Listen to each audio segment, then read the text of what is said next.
On the morning of Wednesday, April 18, 2018, around 7 a.m. in the morning, a rather chilly spring morning, a woman in the Charlesbourg neighborhood was strolling through Bon Air Park in Quebec City when she spotted an empty baby stroller. She looked around for who might own it, but she didn't see anyone. At the very least, not a woman with a young child. When she got closer to the stroller, she became very alarmed when she saw blood on the stroller in the seat area where the baby would go, which would very much alarm me as well. So she called the police to come, and they did, and they searched the area looking for whoever owned the baby stroller and the baby that it was for. Concerned that perhaps Mum was in some kind of medical distress or had been attacked and the baby kidnapped, something like that. It was a strange and disturbing discovery, and one that, well, it's not like seeing a sock on the side of the road and you wonder what could have led up to that. This is a little bit more concerning than that. Nothing good leads up to blood in a baby stroller, and no one around it. Now, coverage of the details of the actual investigation is a bit spotty, but I found one article from Global Quebec that said that when the police had arrived, they had been able to locate a purse that had been tossed and abandoned near the stroller, and inside the purse some kind of identifying information for 23-year-old Audrey Gagnon. But Audrey was nowhere around. Audrey Gagnon was somewhat known to police and was in the system since about the age of 14. Her mother had some psychiatric issues, so she had been in and out of foster care and had some of her own struggles with addiction issues. She had been charged with assault in 2014 and again in 2015. Against who or what the circumstances were, I have no idea. But sometime after that, she had been, now the Canadian press describes it as in a psychiatric hospital, but I have a feeling it was actually more of an addiction recovery inpatient type of situation, but I'm not completely sure on that. Regardless, she was kind of no fixed address. So she wasn't going to be easy to track down her movements to find out how or why she was in the park that morning and who and what had taken her away and what had happened and whose baby was in the stroller. Was it hers? Was it someone else's? So they start by tracking down her mom. Now her mom's name is actually protected, so I don't know what it is. But part of her statement was that she knew that Audrey had been taking drugs or had a history of addiction issues, but was taking really good care of her daughter Rosalie, who had been born in 2016. And Audrey had discovered that she was pregnant while she was in treatment, and Rosalie had given Audrey like a purpose, and she loved that baby. She was everything to her. Now, Audrey and Rosalie had been staying with her mom for, I believe, about 2 years, but she had recently left with Rosalie.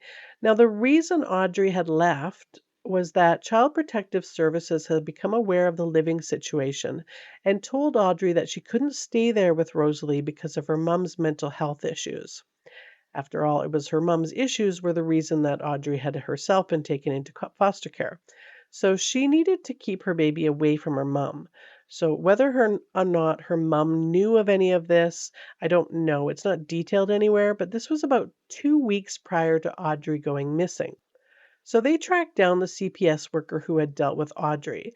And the social worker told police that yes, she had been told that she couldn't stay with her mom. And yes, she knew she was broke and she didn't have any money or any place to go.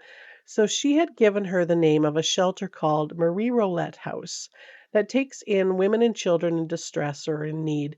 And they asked, like, was there any concerns about Audrey and her care of Rosalie? Nope, she was doing really good. She understood why she couldn't stay with her mom. She was somewhat in need and desperate, but she had gone voluntarily to the shelter. So was she still at the shelter? Well, I don't know. How would I know? I guess she's still there. So they go to the Marie Rolette house. And if you go to their website, you'll see that they have lovely photos of happy women and children being helped through domestic violence. Now, there was no evidence that Audrey was the victim of domestic violence, but she was definitely a woman in need of shelter for her 2-year-old baby. And according to their website, they are a global solution and support for women that goes beyond accommodations. In fact, their mission statement reads, all women can come to the shelter with the children in their care. Our services are available to all women and children without distinction, exclusion, or preference based on culture, color, sexual orientation, marital status, religion, political beliefs, language, or social condition. And their goal is to help women to take a step back from their situation, support and enlighten women in their search for solutions, respect and support women in their choices and decisions. Wonderful. Okay, where's Audrey? We don't know. We kicked her out about a week ago. Okay, where's Rosalie? I don't know if she was with Audrey. Sorry, what? You see, everything was fine at first, but she was difficult and got into it with a staff member and made threats to her. So we kicked her out. Well, what kind of threats? Oh, very bad ones, death threats. It was terrifying. So what did the police say when they came? Oh, we didn't call them. We just told her to leave. With the baby? Well, she asked if she could at least stay the night because she had no place else to go, but no way. She was acting a complete fool. Rules are rules. But with the baby? Yeah. Well, did you let CPS know that this difficult woman with a history of addiction issues and from a family with mental health struggles was leaving with her baby with no place to go and no money? No, we weren't worried about the baby. She seemed fine with her. Well, what time was this? About 10 p.m. on the 12th. 10 p.m. Did you ask her where she was going to go? No, she said something about a friend's place. Did you ask how she was going to get there at 10 p.m. with a baby and no money? No. Oh, wait, she did come back the next day and asked if she could come back. We said no. Now, before I continue with this story, which I'm pretty sure you have already guessed doesn't have a happy ending, let me just tell you where I stand on this so far. Rules are rules. And if you're going to be acting a fool and making threats in a shelter, particularly one designed for women escaping domestic violence who have heard and seen too much in their lives already, you got to go. Totally get that. But she had a baby with her, and not one person thought that, I wonder how she's going to fare with a baby in the dead of night and while desperate and clearly in some kind of mental distress loop. So, just so you know, which I'm sure you already did know, if someone makes threats of violence towards you, even if you think they're just blowing hot air out of their ass and aren't going to actually do anything, you can call the police on them. And the police have the authority to defuse the situation either by arrest or sectioning the person making threats under the Mental Health Act. And even if they don't warrant either of those actions necessary to defuse the situation, they can and would probably contact CPS and have the child taken into a nice, cozy, and quiet foster home, if only for a couple of nights to let mom calm down and get assessed and what have you. Generally, and I know that you might have some not so great opinions of the police out there, but generally, police officers kind of care about little ones and don't want them on the streets at night without shelter. And it is very charitable of the shelter to have their issues with Audrey's behavior and yet recognize that Rosalie appeared loved and well taken care of. But clearly, Audrey was going through some shit in that moment. And I also understand that a shelter can't separate a mom from her child.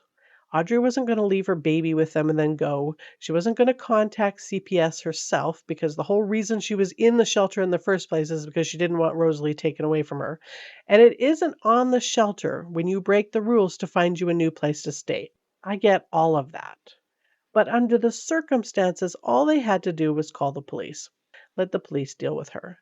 But they didn't pass her on to anyone to deal with. They just let her walk out the door carrying a 2-year-old baby with her with no earthly idea of where she was going to go or what she was going to do. So, what she had done is called around to a few other shelters, but no one had room or would take her. So, she wound up on the doorstep of her friend, who is named by the CBC, but I'm not going to do that. Let's just call him Fred. And Fred lived in a squalid and filthy apartment on Gaspard Avenue, and that was where they were able to track down Audrey. Obviously by police magic because no one else knew where she had gone to, or perhaps Fred saw on the news that they were looking for her. Only you guessed it, Rosalie wasn't with her. Now, I don't know the order of events here and what Audrey had said initially about Rosalie, where Rosalie was, but Fred had been told that Audrey had taken her back to her mum's, which was a lie, obviously. So the search for Audrey and Rosalie had begun at 7 a.m., and it took until 3:30 p.m. that day to locate her. They were both taken in for questioning, and at some point, Audrey set her holding cell on fire and was charged with arson and obstructing a police officer.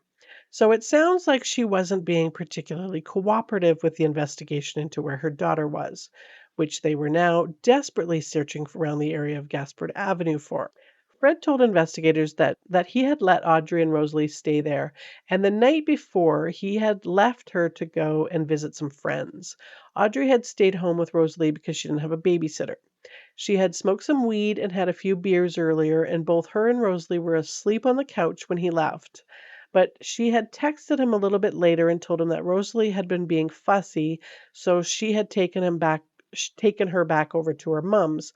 So he had gotten home later and everything was cool.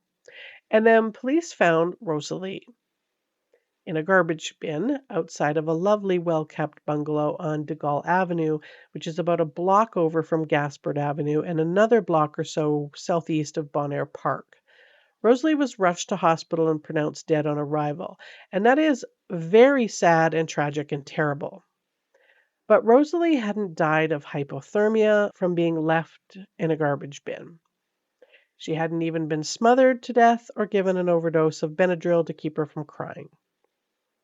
No, sweet little 2-year-old Rosalie had been stabbed 32 times. In another dumpster nearby were some of her clothing, a pillowcase, and her stuffed animal, all stained with blood. So Audrey had one count of second-degree murder and indignity to a human body added to her charges of arson and obstruction. And on March 11th, 2020, Audrey pled guilty to second-degree murder and to the indignity of human body charge and was given a life sentence with no parole eligibility for 14 years and then an additional 5 years for the indignity charge. In the agreed statement of facts, Audrey admitted that in the days after her eviction from the shelter, she became increasingly anxious and depressed and had consumed weed and alcohol, and that Rosalie had cried nonstop. The apartment that she was in was unsanitary and dangerous, and she was desperate and didn't know what to do. She then stabbed Rosalie 32 times, remember, and took her body outside in the stroller, but the stroller had gotten stuck in the snow. So she put her body inside the green bin outside of a home and then pushed the stroller into Bon Air Park before returning to the apartment to clean up. And Quebec's chief coroner, Pascal Descaries, ordered an inquest into Rosalie's death and the circumstances surrounding how her death could have been prevented by interventions. And the inquest found that Rosalie deserves to become a symbol that more than ever we will not forget our collective duty to protect. The actual inquest wasn't started until December of 2020. And during the inquest, the coroner asked the staff of that Marie Rolette if it might have been better had they contacted the police, considering there were death threats made, and he questioned that it was legitimate to believe that things would have happened differently that night if people had intervened and were informed that the infant had already been the subject of a report to the Department of Protected Juveniles. He also asked why social services were not contacted that night since Audrey had nowhere to go with her daughter, but staff testified that they did not believe that the child's life was in danger. And her caseworker testified that she wasn't worried about Rosalie's safety even after she had been unable to reach her because Audrey had told her that her daughter was everything to her. Both the social worker and the shelter were aware that Audrey was under the care of a psychiatrist and was being treated with methadone for an opiate addiction. The written inquest noted that Rosalie's death raised several questions about communication between these different actors who should have served as a safety net for the child. And the inquest made recommendations that going forward, that a child's needs have to come before confidentiality of the parents, and that shelters should never let a child leave without contacting child services to make them aware and communicate any relevant information to them. And the Marie Rolette House issued a statement after the inquest findings saying that they were dedicated to women who are victims of violence and their children. Quote, since this sad event, new measures have been put in place, specifically in addition to the reporting policy, which clearly outlines the procedure for staff to follow in a situation of eviction of a woman with a child. So I'm a bit peeved at the shelter for letting Audrey walk out of the shelter with Rosalie in her arms, knowing Audrey was completely unequipped to deal with her feeding and housing her, no matter how much she loved her. But I'm just so sad that Audrey did such a horrendous thing to her own sweet and innocent baby because she didn't want to lose her to foster care. I'm curious what in her mind made her think this outcome for Rosalie was better.